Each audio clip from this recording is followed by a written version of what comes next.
Pages of the tarot में आपका स्वागत है, आपका हार्दिक अभिनंदन है। तो गाइस, इस बार मैं आपके सामने फिर से हाजिर हुई हूँ अपने टैरो कार्ड्स लेकर। तो चलिए गाइस, आज के लिए एक नया टॉपिक है कि आपके नेक्स्ट 48 आवर्स कैसे जाने वाले हैं, यानी कि आपके जो अगले 48 घंटे हैं ये कैसे रहने वाले हैं। इसके रिगार्डिंग हम आज अपनी रीडिंग करेंगे कि आपके नेक्स्ट 48 आवर्स में क्या क्या चीज़ें आपको सामना करना पड़ेगा, क्या क्या आपकी लाइफ में चेंजेस होने वाले हैं। कुछ लोगों के लिए पॉजिटिव चेंजेस भी हो सकते हैं, कुछ लोगों के लिए नेगेटिव चेंजेस भी हो सकते हैं। तो गाइज, ये जो रीडिंग मैं करने जा रही हूँ ये एक टाइमलेस रीडिंग है, तो इसको आप कभी भी देख सकते हैं, चाहे आप 2 महीने बाद या 5 महीने बाद या साल बाद या कभी भी आप देख सकते हैं। जो मैं टाइमलेस रीडिंग्स करती हूँ गाइज, वो आप कभी भी कहीं भी किसी भी टाइम पे आप देख सकते हैं अपने फॉर द गाइडेंस के लिए। ठीक है, तो चलिए हम अपनी नेक्स्ट गाइडेंस की तरफ चलते हैं। ओके गाइस, चलते हैं हमारी रीडिंग की तरफ। तो गाइस, एक बात और मैं आपको बताना चाहती हूँ कि रीडिंग स्टार्ट करने से पहले मुझे एक नहीं, दो नहीं, पूरे 3 बार डिस्टर्बेंस क्रिएट हुई है। तीनों बार मेरे को उठ के जाना पड़ा है। लाइक कि इस चीज़ का इंडिकेशन मेरे को मिल रहा है कि साफ साफ कि जो लोग हैं इस रीडिंग से जुड़े हुए, जो इस रीडिंग को देखेंगे या उनके साथ जिनके साथ रेजोनेट करेगी, तो उनके काम में काफ़ी दिक्कतों का सामना उनको करना पड़ेगा। मे बी गॉड की तरफ से ये इंडिकेशन पहले ही मिल चुका है मेरे को। ठीक है, तो बाकी हम अपनी रीडिंग के थ्रू हम देखेंगे कि रिवील करेंगे कि क्या हमारे निकल के आया है। ओके, तो चलिए, आज का हमारे पास कार्ड आया है। सबसे पहला हमारे पास कार्ड जैसा कि आप देख रहे हैं, फोर ऑफ स्वॉर्ड्स। ठीक है, देन हमारे पास आया है 4 of cups. Okay, then 5 of swords and 9 of cups and threes with 3 of wands. And हमारा एक और कार्ड है the emperor card, the king of cups and 10 of wands and 9 of pentacles, king of the pentacles which is in reverse. Okay, तो आज कुछ लोगों के लिए कार्ड्स निकल कर आए हैं जो, और कुछ आज रिवर्स में भी लूँगी मैं। ओके, तो जैसा कि आप देख रहे हैं कि कुछ लोग जो थे ना, जो लोग मेरी रीडिंग देख रहे हैं, ये फॉर श्योर कि आपने ना थोड़ा सा काफ़ी बुरा टाइम अभी आप फेस कर चुके हैं। ओके, जो आपका टेंशन वाला टाइम था ना, वो अभी आपका टाइम वो निकल चुका है, जिसमें आप टेंशन स्ट्रेस में अपनी फैमिली का क्या होगा या क्या प्रॉब्लम आ रही है आपको, इस चीज़ों को फेस आउट करते हुए आप इस चीज़ से बाहर आ चुके हैं डेफिनेटली। और आप अपने काम की तरफ फोकस करते हुए नज़र आ रहे हैं मेरे को, कि आपको अपने मनी पे काफ़ी फोकस करते हुए नज़र आ रहे हैं। कुछ लोग अपने करियर पे काफ़ी ध्यान दे रहे हैं। तो कुछ लोग जो पहले ना अपनी इस एनर्जी में थे, लाइक कि काम जो है ना वो उस पर ध्यान नहीं दे पा रहे थे सही तरह से, कि अपने काम पे फोकस भी नहीं बना पा रहे थे, और जैसे ये ना अपने आप में खोए खोए से रहते थे, वो आप उस एनर्जी से आप निकल चुके हैं। ओके, जैसे कि मैंने लास्ट रीडिंग में भी बताया था ना कि थ्रू द गॉड कि आपको कुछ ना कुछ ऐसा आपके साथ कई बार होता है कि आपको कुछ सिचुएशन फेस आउट इसलिए करवाई जाती है कि आप कुछ सीख सकें। तो उस फेज़ को रियलाइज़ कराने के लिए आपको ऐसी सिचुएशंस में डाला जाता है जिससे आप अभी के लिए फ़िलहाल निकल चुके हैं। आपकी टेंशन स्ट्रेस अभी आप देख रहे होंगे कि काफ़ी हद तक आपको रिलीफ मिल चुका है। आप उस चीज़ को फेस आउट करके निकल चुके हैं अपनी टेंशन्स को।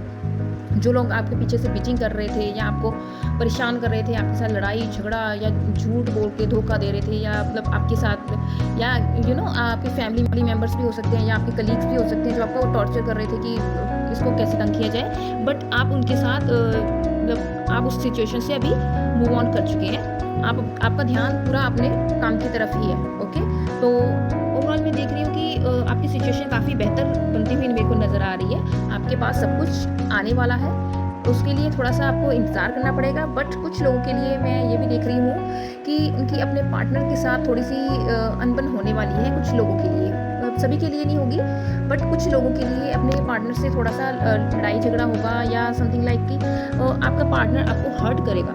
ठीक है, जो मेरे व्यूअर्स देख रहे हैं उनको मैं यही गाइडेंस कार्ड्स की तरफ मैं देख रही हूँ कि जो आपका ना नेक्स्ट 48 आवर में कोई दिल तोड़ने वाला है आपका। देखिए, आपको दिख रहा है ना, ये जो कार्ड है, कोई आपको काफ़ी हर्ट करने वाला है इन नेक्स्ट 48 आवर्स में। ओके, तो जिसके कारण आपका ना काम में बिल्कुल दिल नहीं लगेगा आपका, जिसके कारण आपके ना माइंड में वो सारा दिन उनके बारे में ही सोचना, उनके बारे में ही ध्यान रखना, उनके बारे में आप सोचते रहेंगे। तो गाइज, आपको ऐसा नहीं करना है। आप उस चीज़ को कहते हैं ना कि उस चीज़ को आपने अपने आसपास में जो नेगेटिविटी मत आने दीजिए। मैं अपनी हर रीडिंग में यही बात करती हूँ कि आपको अपने आसपास में जब ऐसा माहौल क्रिएट हो जाता है तो आप उससे कट ऑफ हो जाइए। ओके, तो आपको उसके बारे में बार-बार सोच-सोच के उस चीज़ में टाइम वेस्ट नहीं करना है, ओके? तो आपको चाहिए कि आप अपने जो है अपने आप को डाइवर्ट कीजिए अपना ध्यान किसी न किसी तरीके से। आपके जो भी आपके पैशन्स हैं, आपकी हॉबीज़ हैं, उनकी तरफ आपको अपना ध्यान फॉर श्योर मोड़ना चाहिए। तो इसलिए आपको यही गाइडेंस आ रही है कि आपको ये चीज़ इस चीज़ में फँसे नहीं रहना, ठीक है? तो आपको ये भी गाइडेंस आ रही है कि आपको थोड़ा-सा ना आप इगोइस्टिक हो रहे हो, जिसके कारण ना आपके रिलेशनशिप में जो प्रॉब्लम आ रही है ना, आपके इगोइस्टिक होने के कारण आ रही है। ओके? तो आपको अपनी ईगो को छोड़ना पड़ेगा। ईगो की वजह से आप दोनों के रिश्ते खराब हो रहे हैं, मैं ये देख रही हूँ।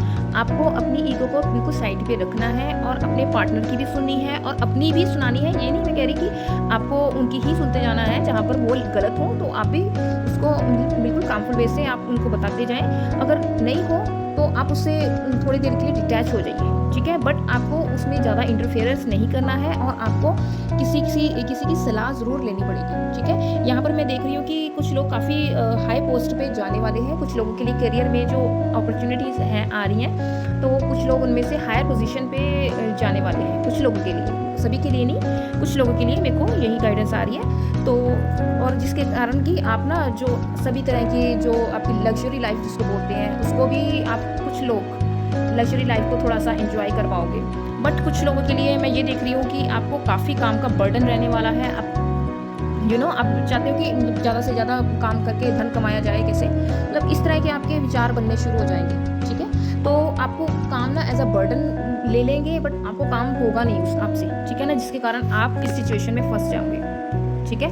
आप काम करने की तरफ रुझान आपका पूरा-पूरा है, आपके काम करने का स्टाइल भी ठीक है बट आपका फ़ोकस भी पूरा-पूरा जा रहा है। बट आप जो है ना मतलब एक से ज़्यादा काम मत पकड़िए, ठीक है? जैसा कि मैं देख रही हूँ कि आपने काम को ऐसा बर्डन की तरह फ़ील किया हुआ है कि आपके पास जो है ना काम है, मतलब ये भी मैं कर लूँ, वो भी मैं कर लूँ, ऐसा भी है, वैसा भी कर लूँ। मतलब आप सोच रहे हैं कि मतलब कम टाइम में मैं ज़्यादा से ज़्यादा मनी कैसे अट्रैक्ट करूँ या किसी को देख के आप सोच रहे हैं, तो आपको ऐसा नहीं करना। उसके कारण आपका जो है ना मेंटल बैलेंस वो भी बिगड़ेगा, ठीक है?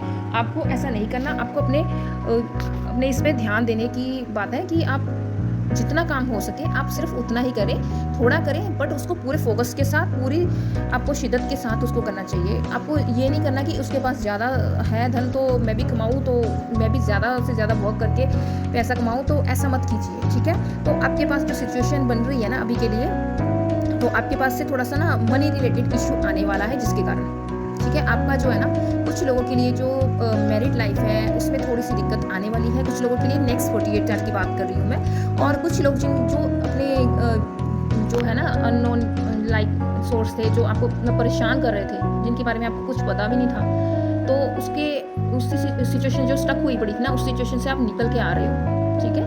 तो आपको अपनी फैमिली के बारे में कोई चिंता करने की ज़रूरत नहीं है बिल्कुल भी, ठीक है? आपके काम वैसे ही बनते जा रहे हैं। आपकी जो सिचुएशन थी, जो खराब सिचुएशन आपकी बन रही थी, तो आप उससे मूव ऑन धीरे-धीरे करते जा रहे हैं। आप एक अच्छी लाइफ़ की तरफ भी जा रहे हैं। मैं कुछ लोग ये ऐसे देख रही हूँ कि कुछ लोग करियर वाइज़ बहुत अच्छा जाने वाले हैं, बहुत अच्छा करने वाले हैं, बट जिन लोगों का फ़ोकस हटा, तो वो इस चीज़ को मतलब इस अपॉर्च्युनिटी को गँवा देंगे, मेरे को ये दिख रहा है, ठीक है? तो आपको अपने पूरे काम पे ही फ़ोकस करना पड़ेगा। आपके जो रिलेशनशिप का इफ़ेक्ट आ रहा है ना आपके काम की तरफ, आपको उस पे ध्यान नहीं देना, ठीक है? तो ओवरऑल आपकी गाइडेंस जो है वो मिली-जुली ही है, ठीक है? ये जो मैं गाइडेंस जो अपने कार्ड्स की तरफ दिखाती हूँ, तो शो भी करवाती हूँ, ठीक है? तो आपको हो सकता है कि कई लोगों के साथ पूरी की पूरी रेज़ोनेट करे, कई लोगों के साथ ऐसा होता है कि मतलब पूरी ना भी रेज़ोनेट करे, तो कई बार ऐसा होता है। तो ठीक है? तो आप ये मत सोचें कि ये मेरे से रेज़ोनेट की है या रेज़ोनेट नहीं की, तो कई बार सिचुएशंस काफ़ी लोगों की ऐसी होती हैं कि जिनके लिए ये मैसेज निकल के आने होते हैं ना, उसी के लिए ही रीडिंग अपने आप ये बन जाती है, ठीक है? जैसे कि मैंने पहले भी अपनी रीडिंग स्टार्ट करने से पहले भी बताया था ना कि आपके काम में ना फॉर श्योर कि कुछ ना कुछ जैसे दिक्कत वाला काम हो रहा है ना, जैसे दिक्कत वाली बात आ रही है आपके काम में ना कोई रुकावटें डालने वाले भी पड़े हैं अभी। कुछ ना कुछ आप खुद भी ऐसा बर्डन लोगे किसी को दिखाने के लिए, ठीक है? तो आपको दिखावे में नहीं पड़ना। अगर आप दिखावे में पड़ेंगे या किसी को शो ऑफ करने के लिए मतलब मैं काम कर लूँ, ढेर सारे काम पकड़ लूँ, फिर आपसे काम होगा नहीं, उसका स्ट्रेस, बर्डन, टेंशन सब कुछ आपका ना आपकी ये जो मैरिड लाइफ पे आपका असर पड़ेगा। जो लोग मैरिड हैं, ठीक है? जो लोग अपने पार्टनर्स के साथ हैं या आपके एंगेज्ड हैं या कुछ भी है, उनके जो मैं देख रही हूँ उनके साथ थोड़ी बहुत अनबन आपकी हो सकती है, ठीक है? उसके लिए आपको यही गाइडेंस दी जा रही है कि आपको अपनी ईगो में नहीं आना, ठीक ठीक है। अपनी ईगो को साइड पे रख के बिल्कुल शांत वे से आप या तो डिटैच हो जाइए उस सिचुएशन से, या आप उसको अभी के लिए पॉज ही रखिए उस सिचुएशन को अपनी तरफ से, ठीक है। आपको बेवजह की लड़ाई झगड़े में नहीं घुसना, ठीक है। वैसे तो आपको कोई ऐसी दिक्कत की बात नहीं है, मैं देख रही हूँ, बट आप जो है ना, आप कई बार ये जो सिचुएशन आती है तो आप अपने आप को मतलब काफ़ी गुस्से के कारण आप अपना सारा कुछ खराब कर लेते हो। तो आपको गुस्सा बिल्कुल नहीं करना, बिल्कुल शांत हो जाना है, ठीक है। अगर आपको लगता है ना कि आपको गुस्सा आता है, आपको कंट्रोल नहीं कर पाता, तो आप मेडिटेशन स्टार्ट कर दीजिए या कोई भी लाइट म्यूजिक सुनना शुरू कर दीजिए। जो हमारे ना गाइडेंस कई बार यही आती है कि आपको म्यूजिक थेरेपी की मेरे को गाइडेंस अभी मेरे को चैनलिंग हुई है कि कुछ लोगों के लिए कि आपको लाइट म्यूजिक सुनना चाहिए आपके स्ट्रेस को रिलीज करने के लिए। चाहे आप रात को सोते हुए सुने या मतलब जब भी आपका मूड ऑफ हो ना, तो आप एक बात ध्यान रखिए कि आपको वो जो रोने वाले गाने हैं ना कि ये दिल तोड़ दिया ये वो, ऐसे के गाने मत सुनिए, ठीक है। बिल्कुल लाइट म्यूजिक सुनिए जो आपको अच्छा लगे, जो किसी को अच्छा लगे ऐसा म्यूजिक नहीं, जो खुद को थोड़ा सा ना आपको काम करे, आपको शांत करे, ऐसे का म्यूजिक सुनने की ज़रूरत है, जिससे आपके स्ट्रेस को थोड़ा सा रिलीज मिलेगा। आपको अपनी जो प्रॉब्लम्स हैं उनमें से थोड़ा सा बाहर आने के लिए आपको थोड़ी सी मेंटल जो आपका बैलेंस बिगड़ गया ना, उसको आपको ठीक करने का आपको पूरा मौका इस म्यूजिक के थ्रू ही मिल जाएगा, ठीक है। आपको ज़्यादा दिक्कत की बात नहीं है, आप जो मेन सिचुएशन थी ना उससे आप मूव ऑन कर चुके हो। बट रही आपकी जो पार्टनर की बात है, उसमें थोड़ी बहुत दिक्कत है, क्योंकि कई बार होता है कि हमारे विचारों का मतभेद हो जाता है एक दूसरे के साथ, कि हम अपने विचार एक दूसरे के साथ बना नहीं पाते, कि उनकी थिंकिंग और होती है, कई बार हमारी थिंकिंग और होती है, ठीक है। ये जरूरी नहीं है कि आप जो हो करें वो आप ही करना हो, ठीक है ना, जो आप करें वो वही करें, ठीक है ना, ऐसा कुछ नहीं है, ठीक है। तो आप ये ध्यान रखें कि आपको ज़्यादा से ज़्यादा अपने काम की तरफ फोकस करना है, ठीक है, या अपनी हॉबीज़ पर काम करना है, बट आपको पैसे के पीछे नहीं भागना। जो आप फोकस कर रहे थे ना वो आप इस चीज़ के कारण गंवा रहे हो, ठीक है। आपका ज़्यादा से ज़्यादा बर्डन लेने के कारण ना आप अपने आप को एग्जॉस्टेड फील करोगे, अपने आप को थका हुआ, मतलब आपकी एनर्जी लेवल बिल्कुल कम होता जाएगा, जैसे आपको फील होगा, जिसके कारण ना आपके ये जो मनी रिलेटेड इशू आ रहे हैं वो सॉल्व होने की बजाय जो आप सॉल्व करते जा रहे थे ना वो आपके उल्टा होने शुरू हो जाएंगे। लाइक देखिए, जैसे कि हमारा किंग ऑफ पेंटिकल्स का कार्ड है, ये हमारा रिवर्स में आया है, ठीक है। इस बार ये रिवर्स में आया है क्योंकि जो आप बर्डन ले रहे हैं ना, इसके कारण थोड़ी सी आपको दिक्कत आने वाली है, ठीक है। थोड़ा सा और मैं इसके लिए और मैं देखूंगी, ओके गाइस। जैसा कि आप देख रहे हैं कि मैंने ना अभी किंग ऑफ पेंटिकल्स जो हमारा रिवर्स में आया है उसके थोड़ा सा रिवील करने के लिए कि यहाँ पर किंग ऑफ पेंटिकल्स रिवर्स में क्यों आया, इसको थोड़ा सा और रिवील करने के लिए मैंने अपने कार्ड्स और शफल करके निकाले हैं कार्ड्स कुछ। तो ये देखते हैं कि मैंने जैसा कि आपको बताया था ना कि आपके काम में ना काम के बर्डन के कारण आपको बहुत दिक्कत आने वाली है। जैसे कि मैंने स्टार्टिंग में ही बोला था कि आपकी जो रीडिंग करने से पहले ना 2-3 बार जो इंटरफेरेंस जो हुई थी वही यही शो कर रही थी कि आपके काम में काफ़ी अड़चनें आने वाली हैं फॉर द नेक्स्ट 48 आवर में, ओके। तो मैं यहाँ पर देख रही हूँ कि आप काफ़ी ना लड़ाई झगड़े करके अभी थक चुके हो। अभी आपको ये जो प्रॉब्लम आ रही है ना वो इस वजह से आ रही है, ठीक है। जो आपके पार्टनर के साथ अभी आपका लड़ाई झगड़ा हुआ है ना, तो आप उसके बारे में काफ़ी सोचते जा रहे हो। आपका ना जो कंपैटिबिलिटी है, जो आपकी फैमिली के साथ कंपैटिबिलिटी नहीं हो रही कई लोगों की, या कई लोगों की ना अपने जहाँ पर आप काम करते हैं अपने कलीग्स के साथ, अपनी टीम के साथ आपका ना मैचअप नहीं हो पा रहा। कुछ लोगों के लिए मेरे को ये भी वाइब्स आ रही है, कुछ लोगों के लिए आप ये जो अपने पार्टनर के साथ जो लड़ाई हुई है ना उसके कारण अपने आप को बार बार यही सोच रहे हैं कि यही मेरी पूरी दुनिया थी, अब ये सारा कुछ बिखर चुका है। आप इस एनर्जी में अभी के लिए जाने वाले हैं, ठीक है। कुछ लोग मैं जाते हुए देख रही हूँ कि जो लड़ाई झगड़े हुए हैं ना आपके पार्टनर के साथ, आपके फैमिली को लेके या ऐसे, तो उसके कारण आपको ना थोड़ी सी दिक्कत आ रही है, जिसके कारण आपको थोड़े से ऑब्स्टेकल्स अपने काम में और आने वाले हैं, ठीक है। आप फॉर श्योर कि आप अपने ऑब्स्टेकल्स को पार जरूर करके जाएंगे, इसमें कोई दिक्कत की बात नहीं है, आप कर भी लेंगे, ठीक है। आप काफ़ी साहसी हैं, ठीक है, काफ़ी उसको कहते हैं ना बोल्ड इंसान है, वो भी हैं आप, बट आपकी एनर्जी इस टाइम पे ना लो हो गई है ड्यू टू आपके जो रिलेशनशिप में जो दरार आ गई ना, उसके कारण आप में जो एनर्जी लेवल था वो धीरे धीरे वो कम हो गया है। आपको लग रहा था कि आपके पर्सन जो थे ना, आपके जो लाइफ पार्टनर थे या जिससे आप डील कर रहे थे, जिसको आप अपना मानते थे, वो आपसे थोड़ा सा कट ऑफ होने के कारण आप उससे आपकी दुनिया एकदम से ख़त्म हो चुकी है, ठीक है। आप ये सोच रहे हो जिसके कारण, ठीक है। तो आपको थोड़ी बहुत दिक्कत मनी के कारण भी आ रही है कि मनी के कारण आप पैसों की घर में दिक्कत हो रही है कुछ लोगों के, सभी के लिए नहीं मैं कहूँगी, कुछ लोगों के लिए पैसों की दिक्कत हो रही है, पैसा घर में टिकता नहीं है, तो उसके कारण भी आपको काफ़ी परेशानियों का सामना करना पड़ रहा है। तो मोस्ट ऑफ द टाइम मैं ये देख रही हूँ कि इस बार मैंने इस अपनी रीडिंग में पहली बार इतने सारे रिवर्स में कार्ड्स देखे हैं, जो मतलब काफ़ी हद तक अच्छे के लिए भी होते हैं, काफ़ी हद तक थोड़ा सा नेगेटिव की तरफ भी इशारा करते हैं।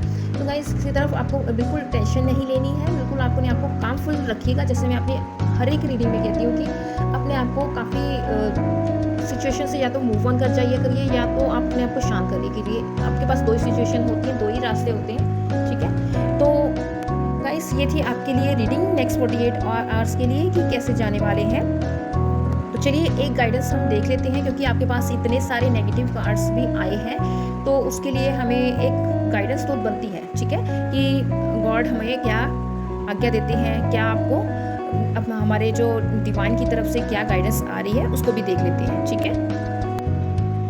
ओके गाइस, चलिए देखते हैं हमारी गाइडेंस की तरफ। इस बार बाबा हमें क्या गाइडेंस देने वाले हैं। जो आपकी रीडिंग जिनकी 48 आवर्स की रीडिंग निकल के आई है, उनके लिए बाबा क्या गाइडेंस देने वाले हैं, चलिए देखते हैं। बाबा कह रहे हैं कि रूहानी गुट का समय, यानी कि रूहानी गुट में से आपको कोई व्यक्ति अगर आपकी मदद करने की कोशिश कर रहा है तो उसे स्वीकार कीजिए, ठीक है। आप जिस सिचुएशन में फंसे हुए थे ना, जो आपने देखे थे कार्ड्स, आप जिस सिचुएशन में फंसे हुए थे, आपको बाबा यही गाइडेंस दे रही है कि अगर आपके लिए कोई मदद के लिए कोई हाथ आगे बढ़ाया जा रहा है, तो वो भगवान के द्वारा ही उसको गाइडेंस मिली हुई है, तो भगवान के द्वारा ही उसको भेजा गया है, ठीक है। जो आपकी मदद करने के लिए आगे आ रहा है, तो उसको मना मत कीजिए, उसको उसकी सलाह को ज़रूर मानिए। काफ़ी अगर कोई स्पिरिचुअल पर्सन आपकी हेल्प करना चाहता है, तो उससे बेटर तो कुछ भी नहीं है, ठीक है। तो भगवान आपको यही गाइडेंस दे रहे हैं कि आप जो है ना अपने वर्क रिलेटेड इशू में जो दिक्कत आ रही है, तो उसके लिए आपको यही गाइडेंस दी जा रही है कि आपको किसी से मदद लेने की ज़रूरत है, जो काफ़ी स्पिरिचुअल पर्सन हो, तो उसके लिए और भी अच्छा है, ठीक है। तो जो लोग अपनी लव लाइफ के कारण थोड़ा सा परेशान हैं, जिनकी लव रीडिंग में प्रॉब्लम आ रही है, जैसे कि आपके घर में अभी आपने देखा ना कि किसी ने आपको हर्ट किया, या कुछ लोग अभी नेक्स्ट 48 आवर में जो हर्ट होने वाले हैं, उनके लिए बाबा यही गाइडेंस दे रहे हैं कि आप अकेले नहीं हैं, ठीक है। बाबा ये आपको साफ शब्दों में यही कह रहे हैं कि आप अकेले नहीं हैं, मैं आपके साथ हूँ। मतलब मैंने जैसे आपको बताया था ना कि आप अपने आप को बिल्कुल ऐसे मत कीजिए कि पूरी दुनिया मेरी वही है, ठीक है। किसी के होने या ना होने से पहले तो किसी की दुनिया रुकती नहीं है, ठीक है ना। पहले तो ये आप माइंड में इतनी बात बिठा लीजिए, किसी के होने या ना होने से किसी के काम नहीं रुकते हैं, ठीक है। बट ये भी नहीं कह रही कि आप उसको बिल्कुल दरकिनार कर दो, बट आपको जहाँ पर जो गाइडेंस आ रही है कि आप हर चीज़ में उसी चीज़ को फाइंड आउट करोगे, तो आप अपने आप को ही पेन में पाओगे, ठीक है ना। तो भगवान आपको यही गाइडेंस दे रही है कि आपको अपने आप को अकेला नहीं समझना, आपको अपने जो है ना भगवान की तरफ आपको थोड़ा सा ध्यान रखना पड़ेगा, आपको उनके अंडर जो है ना सुपरविजन भगवान के, उसकी तरफ आपको थोड़ा सा अपने आप को डालना चाहिए, भगवान के रास्ते पे, जो आप स्पिरिचुअल रास्ते पे थोड़ा सा आपको चलना चाहिए, जिसके कारण भगवान आपको ये भी गाइडेंस दे रहे हैं कि आपको पवित्र पुस्तकें पढ़नी चाहिए, ठीक है। तो आपको भगवान भी यही कह रहे हैं कि जो भी आप पढ़ रहे हैं, जो भी आप सुन रहे हैं, उसको अपने बिहेवियर में थोड़ा बहुत उसका अंश थोड़ा सा अपने आप में भी लाना शुरू कर दीजिए, जिसके कारण आपको जो दिक्कत आ ररी है वो ऑटोमेटिकली रिमूव होनी शुरू हो जाएगी। जब भगवान आपके साथ आ जाते हैं, तो आपको किसी चीज़ की दिक्कत की कोई ज़रूरत ही नहीं पड़ेगी, ठीक है ना। आपको कोई चीज़ हैवी बर्डन की तरह लगेगी ही नहीं, जब भगवान आपके साथ खुद खड़े होंगे, ठीक है। अगर आपको लगता है कि आपको जैसे गाइडेंस आ रही थी ना कि आपको मनी रिलेटेड इशू में आपको थोड़ी सी दिक्कत आ रही थी, कि मनी आपकी थोड़ा सा, जैसे मैंने बताया था ना कि आपका पैसा जा रहा है, ठीक है, तो यहाँ से आता है वहाँ से चला जाता है, या किसी चीज़ का खर्चा किसी पे निकल आता है। ऐसे की चीज़ें जो आपके साथ हो रही है ना, वो आपकी थोड़ा सा ना आपकी थोड़ी सी एनर्जी जो लो है ना, उसके कारण ही आप पे प्रेशर आ रहा है, जिसके कारण आप जो ना फोकस नहीं कर पा रहे, उसका कारण आपकी जो अपने सराउंडिंग्स ना नेगेटिविटी फैला रहे हो, ठीक है। तो भगवान कह रहे हैं कि मैं, अगर आप चाहे गरीब हो चाहे अमीर हो, चाहे इसकी कोई दिक्कत की बात नहीं है, ठीक है। आप भगवान आपको साफ साफ गाइडेंस दे रहे हैं कि जब भी आप मेरे को बुलाओगे, मैं हमेशा आपके हाजिर हूँ, आपके पास सदा ही हूँ, बट आप मेरे को ढूंढते नहीं ना, यही दिक्कत की बात होती है कि हम जब अपने पर्सन से नाराज़ होते हैं या कुछ भी प्रॉब्लम आती है, तो हम सारे दिन उसी के बारे में सोचते हैं, रादर देन कि हम कुछ और सोचें, हम उसी के बारे में सोच के पूरा दिन वेस्ट कर देते हैं कि वो मेरे बारे में क्या सोच रही होगी, क्या सोच रहा होगा, या क्या बोलेगा भी कि नहीं, या वैसे मेरे से बात होगी कि नहीं। हम इस चीज़ों में आप अटके रहते हैं, ठीक है ना। हम अपनी एनर्जी को अपने आप ही वेस्ट कर देते हैं, जो हमारी पॉजिटिव की तरफ जानी होती है ना, वो हम अपने आप ही उसको नेगेटिव की तरफ भेज देते हैं, ठीक है। तो लास्ट हमारे पास ये गाइडेंस आ रही है कि पहुँचे हुए उन्नत स्तर के गुरुओं में से एक आपका मार्गदर्शन तथा रक्षा कर रहा है। ठीक है, तो जैसा कि आप देख रहे हैं कि मैंने अभी जैसे बताया ना कि आपको देखिए देवी माँ भी आपके साथ है। देवी माँ खुद कह रही हैं कि वो आपके साथ है। अब इससे ज़्यादा और मैं कुछ बता ही नहीं सकती। ठीक है ना, कि आपकी जो सिचुएशन आप बस आपको अपने दिल से याद करना पड़ेगा, जिसको भी आप मानते हैं, चाहे वो देवी माँ है, चाहे वो हमारे साईं बाबा है, या आप जिसको भी मानते हैं, ठीक है, वो आपके साथ है हमेशा। आप हमेशा अपने आप को अकेला मत समझिए। किसी पर्सन के साथ हर्ट होने के साथ या किसी सिचुएशन आपकी फंस जाती हो, उसके साथ आप जब डील करते हो ना, वो चीज़ें आपके ऊपर हावी होने लगती हैं, उसको हावी नहीं होने देना। आपको अपना ध्यान अपनी जो धार्मिक पुस्तकें हैं ना, बुक्स हैं जो आपकी, उनकी तरफ या गीता वगैरह पढ़े, तो उसमें आपको काफ़ी कुछ नॉलेज मिल जाएगी। आपको थोड़ा सा माइंड डाइवर्ट हो जाएगा, आपको थोड़ी सी शांति मिलने लग जाएगी। या आप कोई भी बुक, जिस भी भगवान को मानते हो, जिस भी देवी देवता या गुरु को मानते हो, उनको फॉलो करनी शुरू कर दीजिए। आपके सारे कष्ट अपने आप धीरे धीरे खत्म होने शुरू हो जाएंगे जब आप उन चीज़ों को फॉलो करोगे। ठीक है, तो ये थी गाइस अब तक की आपकी नेक्स्ट 48 आवर्स के लिए गाइडेंस थ्रू द गॉड। तो इसी के साथ ही मैं आपसे अब इजाज़त देती हूँ। अब आपको ये बताना है कि आपको ये रीडिंग पसंद आई या रेजोनेट की, या कैसे भी आपको अच्छी लगी, या आप कुछ और भी मैसेजेस चाहते हैं या और भी रीडिंग्स करवाना चाहते हैं माय चैनल के थ्रू, तो आप मेरे चैनल को लाइक, शेयर एंड सब्सक्राइब करें। ठीक है, तो इसी के साथ आपको अगर कोई कमेंट भेजना है तो वो भी कमेंट बॉक्स में आप भेज सकते हैं। ठीक है, तो इसी के साथ मैं आपसे इजाज़त लेती हूँ। Stay happy, stay blessed and stay calm. Okay, thank you, have a nice day.